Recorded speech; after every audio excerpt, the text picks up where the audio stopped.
বন্ধুরা, শ্রীলঙ্কার বাংলাদেশের ম্যাচ হবে আর সেই ম্যাচে ঝামেলা হবে না তা কখনো হয়েছে?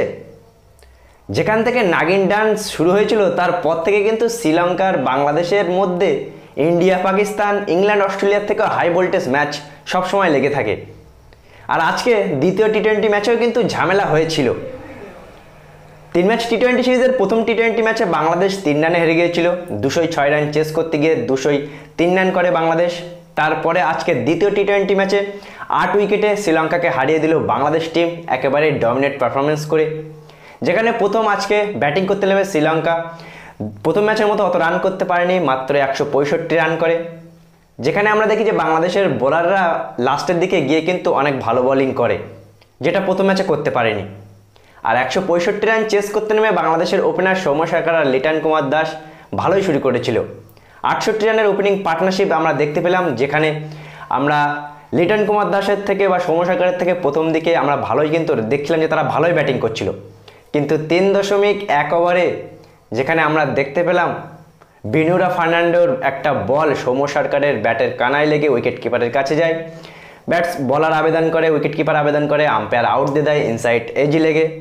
কিন্তু যখন রিভিউ নেয় তখন কিন্তু দেখা যাচ্ছিল যে স্নেকোমিটার যখন ব্যাটার বলের মধ্যে সংঘর্ষ হয় বা টাচ হয় তখন কিন্তু সেটা উপরেই উঠেছিল, কিন্তু থার্ড আম্পায়ারও নট আউট দেয়। সবাই অবাক হয়ে যায়।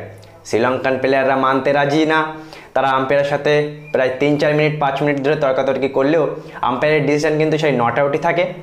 পরবর্তীতে সৌম্য সরকার বেশি রান করতে পারেনি, 26 রান করে আবারও বাজে শট খেলে আউট হয়। লিটন কুমার দাস 36 রান করে, সেও একটা পুল শট মারতে গিয়ে পাথি রানার বলেও সেও আউট হয়ে যায়। কিন্তু আজকে আমরা দেখতে পেলাম 87 রানের একটা পার্টনারশিপ পরবর্তীতে তৌহিদ হৃদয় আর নাজমুল হোসেন শান্তর মধ্যে হয়, যেখানে ক্যাপ্টেন শান্ত 53 রান করে ম্যাচটা ফিনিশ করে। আর ইয়ং একটা প্লেয়ার তৌহিদ হৃদয় সে 32 রান করে নট আউট থাকে। সুতরাং এখন টি-20 সিরিজ 3 ম্যাচ টি-20 সিরিজ 1-1 বরাবরই আছে। আর 9 তারিখে কিন্তু ফাইনাল টি-20 মানে সিরিজ ডিসাইডার টি-20 ম্যাচ হতে যাচ্ছে। আর বন্ধুরা বলবো যে শ্রীলঙ্কার সাথে আজকে যেটা হচ্ছিল, শ্রীলঙ্কা কিন্তু স্লেজিংও করছিল অনেক।